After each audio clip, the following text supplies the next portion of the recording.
E o burnout parental é levar este contexto do emocional para as relações com os filhos. Ou seja, é um trabalho na qual a figura parental, mãe, pai, cuidador, se sente despersonalizado perante os cuidados do filho. Ou seja, é uma sensação de incapacidade de cuidar daquele ser humano e de dar os cuidados necessários que aquele ser humano precisa para o desenvolvimento socioemocional. Você vai assistir um corte do Techercast, o podcast da Techers, uma consultoria de recrutamento e seleção especializada em posições de recursos humanos e tecnologia. E a Kido é uma empresa que nasce com a missão, né, de auxiliar as empresas na construção de uma cultura que a gente chama pró-família, né, que é o famoso family friendly lá fora, mas que não é tão aplicável aqui no Brasil, né, é um termo bastante novo. E o nosso objetivo é, então, entrar nas empresas e auxiliar nessa construção cultural de ambientes, de certificação, preparo, de um RH mais consciente, de líderes mais conscientes. E a gente faz isso através de programas de assistência familiar corporativos, né? Então, a ideia é a gente caminhar lado a lado com as lideranças ali de gente e gestão, para que a gente consiga construir ambientes mais equilibrados, né? Onde, inclusive, nós, figuras parentais maternas em especial, né, que no fim das contas ainda no Brasil acumulamos uma carga muito superior à figura parental paterna, possamos também sermos realizadas, né, não só como mães, mas também como profissionais, e a gente não ter que escolher entre um e o outro. E a pesquisa que a gente lançou, né, que é um filho aqui nosso também, né, meu e da Mari, que também fez parte desse projeto, a Van também fez parte.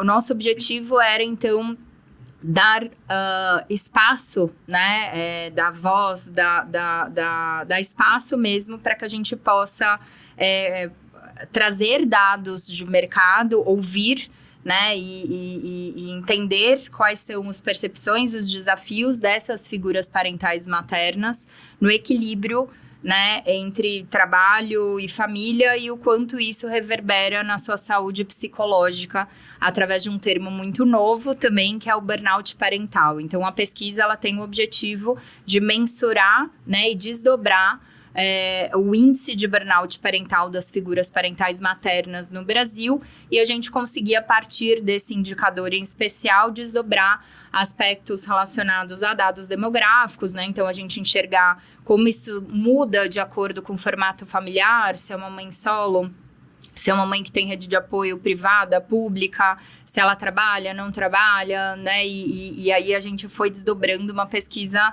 que assim, tem sido, acho que para todos nós aqui, um grande projeto e uma oportunidade da gente colocar em cima da mesa, assim como a Van tem trazido esse tema, algo extremamente relevante. E o que vocês encontraram até agora? Eu acho que antes de falar sobre o resultado, o macro, explicar um pouco o que é, né, o burnout parental. Burnout parental é muito parecido com o burnout, né? Então, essa é a primeira informação. E hoje no Brasil a gente já tem dados que dizem que 1 a cada 4 brasileiros estão submetidos a algum tipo de estresse emocional relacionado. E lembrando que burnout é relacionado sempre ao trabalho, às relações laborais, né? Então, você pode ter outros, já existe uma corrente hoje que fala de diferentes tipos de burnout, mas o burnout que foi reconhecido ano passado, ele tem a ver com atividades laborais. E o burnout parental é levar este contexto do emocional para as relações com os filhos. Ou seja, é um trabalho na qual a figura parental, mãe, pai, cuidador, se sente despersonalizado perante os cuidados do filho. Ou seja, é uma sensação de incapacidade de cuidar daquele ser humano e de dar os cuidados necessários que aquele ser humano precisa para o desenvolvimento socioemocional.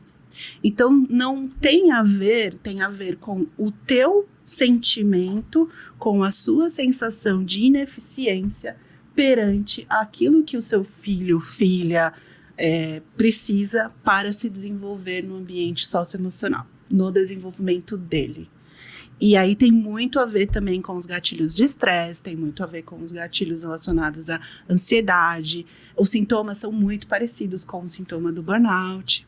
E eu acho que para começar a aquecer os tambores, né, Mari, a gente pode trazer o primeiro dado, que para mim é o dado mais grave que aparece na pesquisa, e é o primeiro que a gente vai trazer para o mercado, de que a gente teve uma amostragem de mais ou menos 2.000 mulheres Bastante coisa. e figuras parentais maternas respondendo. Então, ou seja, a gente tem uma amostragem que traz uma realidade significante para o Brasil, e a gente tem 9 em cada 10 mulheres com sintomas relacionados a isso. Aí, eu acho que, Mari, dentro do teu contexto, do que você tem ouvido da empresa, como que você vê esse dado e de que forma a gente pode trabalhar para fazer a mudança? Porque a gente tem construído essa pesquisa, e ela é uma pesquisa, mas ela vai se tornar um manifesto.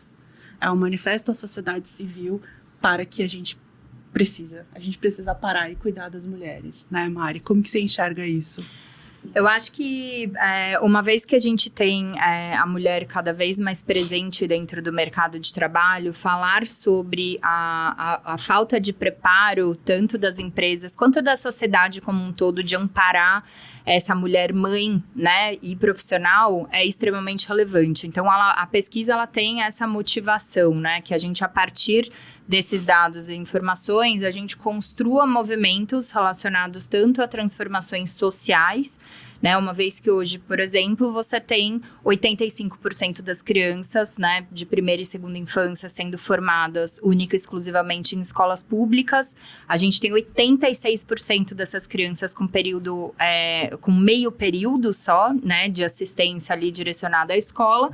Ou seja, a gente tem um volume enorme de crianças que ficam desassistidas durante o contraturno, e a gente está falando da realidade de um pai e de uma mãe, né, que não tem a escolha muitas vezes de não trabalhar. Então, o quanto essa mulher, essa figura parental materna tem amparo da estrutura, né, num primeiro momento social ali, né, do governo e da sua região onde ela atua, para que ela possa estar fora de casa trabalhando, sem que o seu filho esteja em uma situação de extrema vulnerabilidade, sem assistência direcionada. E aí, eu já trago um ponto, já conectando com a questão da empresa, é que, por sua vez, a gente tem, por outro lado, né, um benefício obrigatório, que é o auxílio creche no Brasil, onde, de uma forma superficial, a gente entende ou a gente se ilude que isso vai resolver esse problema, que é hoje um benefício onde a empresa ela subsidia, né, mensalmente ali um valor de acordo com o sindicato para amparar figuras parentais maternas que têm filhos ali até 5 anos e 11 meses. A questão é que a gente hoje no Brasil tem um valor médio de um auxílio creche de 300, agora atualizado, né, de 340 a 350 reais, enquanto que o valor de uma creche em média no Brasil, né, e aí fazendo uma média bem ponderada de Brasil inteiro, se a gente for pegar as regiões com maiores polos empresariais, ainda é muito superior a isso, é um valor de R$ 1.200, ou seja, não dá pra nada. É ineficiente, e o que acontece hoje em dia é que essa mulher sai de casa para trabalhar, muitas delas com transporte público, que tem que sair 1, 2, 3 horas antes às vezes, volta 3 horas depois, o filho fica em casa, ele está ali amparado muitas vezes sendo cuidado, crianças de 3, 4 anos por um irmão mais velho de 10 anos, ou com uma vizinha que de vez em quando vai dar uma olhada na criança. E essa mulher está no trabalho porque ela precisa compor a renda familiar, ou muitas vezes ela é uma mãe solo. E qual é o emocional dessa mulher, né, dessa mãe, em questão de medo, frustração, culpa, ansiedade, né, infelicidade. A gente tem um dado... Ali estourado o tempo inteiro, caixinha entupidaça, né? Então, a sensação de ineficiência, de culpa, de não ser uma mãe presente, né? A gente vê discussões aqui de... Gente, falando de Brasil, quantas das mulheres mães hoje conseguem estar dentro de uma reunião na escola ou participar do desenvolvimento do seu filho, né? Então, o nosso aspecto da pesquisa é trazer esse dado, né? E a partir de um dado científico comprovado, a gente conseguir mapear onde estão os principais fragilidades e pontos de necessidade de correção, né? Ou de reforço, para que a gente possa promover essa discussão tanto no âmbito público quanto dentro das empresas, né? Então, a ideia é que isso se desdobre em um trabalho de conscientização e de iniciativas que possam endereçar. Em termos de ações práticas, entendendo que uma parte significativa do nosso público são pessoas de recursos humanos, né? Sim. E, claro, adiantando um pouco dentro daquilo que você se sente confortável para você trazer para nós, o que as empresas podem fazer de ações táticas, operacionais, para tentar mudar esse panorama o mais rápido possível?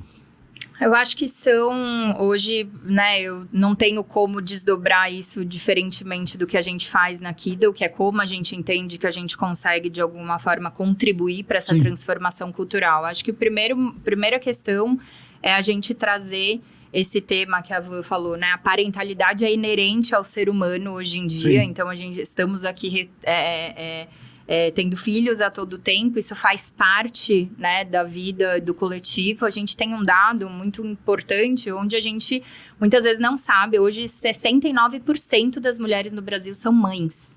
Então, se a gente não traz este reconhecimento dessa necessidade, dessa característica, né, e do quanto isso compõe aquele indivíduo, né, e aquele gênero naturalmente para a discussão dentro da empresa, né, fica muito difícil. Então, a gente começa sempre com um trabalho de conscientização, primeiro junto à área de RH, né, e a Mari está aqui também para contribuir comigo, mas assim, desde certificar o RH, entender como legalmente, quais são os direitos, né, do pai, da mãe, o que é licença parental, como é o processo de uma licença paternidade, né? O que você tem que oferecer, ser uma empresa cidadã, não ser uma empresa cidadã, como você consegue melhorar o fluxo, a jornada desse colaborador, né? Como pai, como mãe, como o RH tem que ser o multiplicador ali, né? E um grande... ele tem que guardar esse tema, ele tem que ser um defensor desse tema na hora que forem discutidas políticas, iniciativas, pacotes de benefícios. Então, por exemplo, né, o básico do básico ali como o gestor de recursos humanos ali, entendendo que ele está hoje diante de um cenário onde o teu público não é mais majoritariamente masculino, você tem a presença das mulheres, e o que essas mulheres precisam? Então, já começa com um ponto muito prático. A gente vê muitas empresas subsidiando muitas vezes benefícios relacionados a uma academia, a uma atividade física, enquanto que quando a gente for falar, né, a vida real de uma mulher mãe, de uma figura parental materna... Ela nem tem tempo disso. Quantas é a delas última coisa que ela vai pensar. Tem tempo de autocuidado, Exato. né? Então, o que você precisa levar para essa mulher, o que você tem que pensar, quais são as necessidades, o que você precisa como empresa oferecer para que ela possa não só ser atraída, mas esteja saudável dentro da tua empresa. Então, a gente começa com esse trabalho porque com o RH e com a liderança, né? Então, conscientização, sensibilização dos líderes. Eu gosto muito de falar que, assim... investir na família é investir no maior ativo do seu colaborador. Todo mundo que está aqui, seja pai ou seja filho, que todos aqui somos, a gente sabe o quanto este tema ele é central na vida do ser humano. Nós somos assim, né, naturalmente. Então, você reconhecer a família, entender a família como um fator, uma ferramenta, inclusive, de produtividade, de engajamento, né? Em vez de você ser aquele líder que faz o teu colaborador empurrar para baixo do tapete as suas questões pessoais e familiares, você convidá-lo a ter um ambiente de segurança psicológica onde ele possa ser inteiro dentro do teu time, dentro da tua relação. Isso muda completamente. E aí você vê que para uma mulher, né, para uma figura parental materna em especial, isso é muito mais valioso do que um salário. Se uma mulher consegue ser mãe dentro da tua empresa, conversar sobre os desafios que ela tem, eu posso afirmar categoricamente que se você oferecer 2x de salário, muitas vezes ela vai falar, não, vou permanecer aqui porque aqui o meu filho é reconhecido, os meus desafios são ouvidos, né? E eu posso ser eu. E isso é muito potente. Gostou desse vídeo? Se você tiver dificuldades para encontrar profissionais da área de recursos humanos, remuneração, folha de pagamento, desenvolvimento organizacional, recrutamento e seleção, People Analytics, relações sindicais e trabalhistas e todas as demais áreas que compõem a área de RH, manda uma mensagem pra gente que a gente vai ficar muito feliz de te apresentar os melhores talentos do mercado. Solicite uma proposta através do nosso site www.techers.com.br.